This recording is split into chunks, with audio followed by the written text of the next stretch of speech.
When my family planned a big summer trip to the mountains, I was thrilled. We hadn't all been together in years. And after everything we'd been through, I thought maybe this would be our reset. But a week before the trip, I got a text from my sister Claire.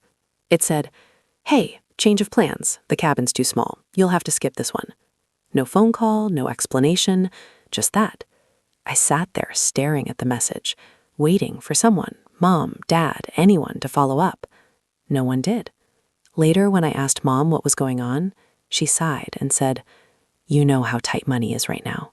Claire booked everything, and we don't want to make things complicated." Complicated? That was her word for me. I kept my mouth shut and wished them a good trip. But 2 days later, Claire called, not to apologize, but to ask a favor. "Hey, since you'll be home anyway, can you watch the kids while we're gone? It's just a week. You're great with them, and we really can't afford a sitter." I almost laughed. They'd uninvited me, but expected me to babysit? For a moment, I thought about saying yes. I loved my niece and nephew. They were innocent in all this. But then I realized what was really happening. They weren't just leaving me out, they were using me. I took a deep breath and said, "No, Claire, you'll have to figure something else out." She went quiet for a few seconds, then snapped, "Wow, so selfish. You can't even help family." That word family hit hard. The same family that decided I didn't deserve a seat on the trip now wanted free labor. When they finally left for their perfect mountain getaway, I stayed home alone. Yes, but for the first time in years, I felt a strange calm. I cleaned my small apartment, made myself dinner, and reminded myself that peace sometimes starts with one small, uncomfortable no. Little did they know that no would be the start of something they'd regret. 3 days into their family trip, my phone started buzzing nonstop. Missed calls, texts, voicemails from Mom, from Claire, even from Dad, who usually stayed out of drama. I ignored them at first, figuring it was another guilt trip waiting to happen.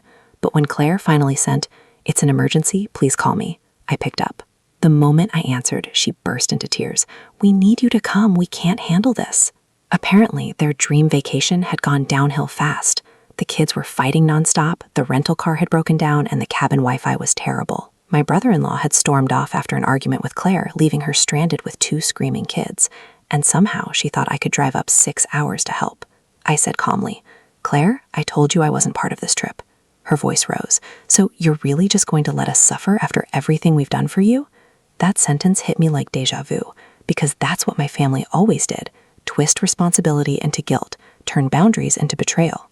I said, "You didn't invite me to that trip, remember? You said there wasn't enough space."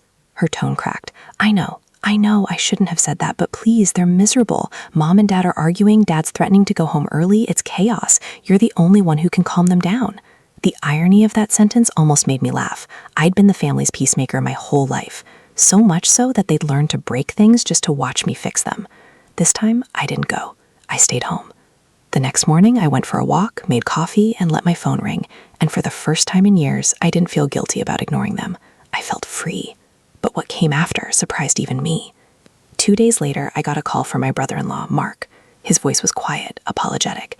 "Hey," he said, "I just wanted to say, you were right about all of it. Your sister's been running everyone ragged, trying to make things perfect. The kids are exhausted, your parents are miserable, everyone's realizing how much they depend on you." I didn't know what to say.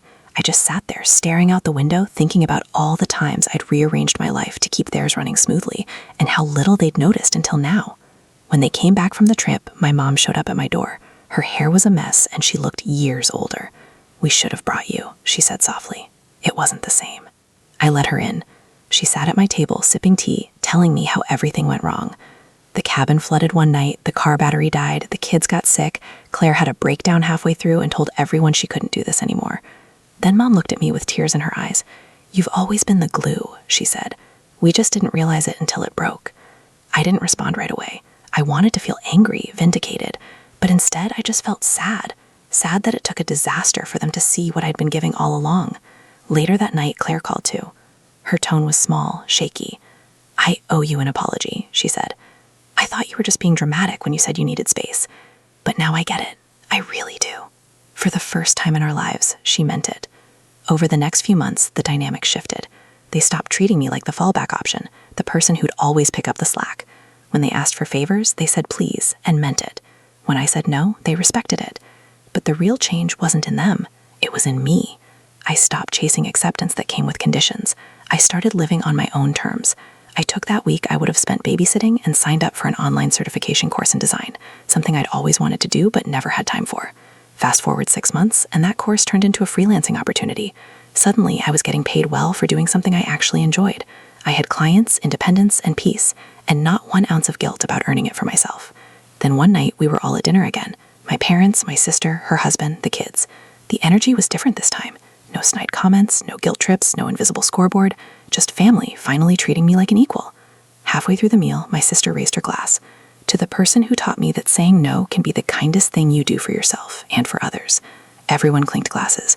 I smiled, but didn't say much, because deep down I knew the truth. That trip had to fall apart for us to finally put things back together. They'd uninvited me, sure, but by doing that, they'd accidentally given me the best gift of all, my freedom. And this time, I didn't give it back. When they came back, their perfect trip had fallen apart. Storms, car trouble, sick kids, constant arguments. Mom showed up at my door, looking drained. "It wasn't the same without you," she said softly. Claire called later that night, voice breaking. "I'm sorry. I thought leaving you out was harmless. I get it now." I listened, calm, not bitter. For the first time, they weren't talking at me. They were talking to me. I forgave them, but not to fix things. I forgave them to finally set myself free. Since then, they've treated me differently. No more last-minute favors, no guilt trips, just quiet respect. I realized that sometimes being left out isn't rejection, it's redirection. They lost control, and I found peace.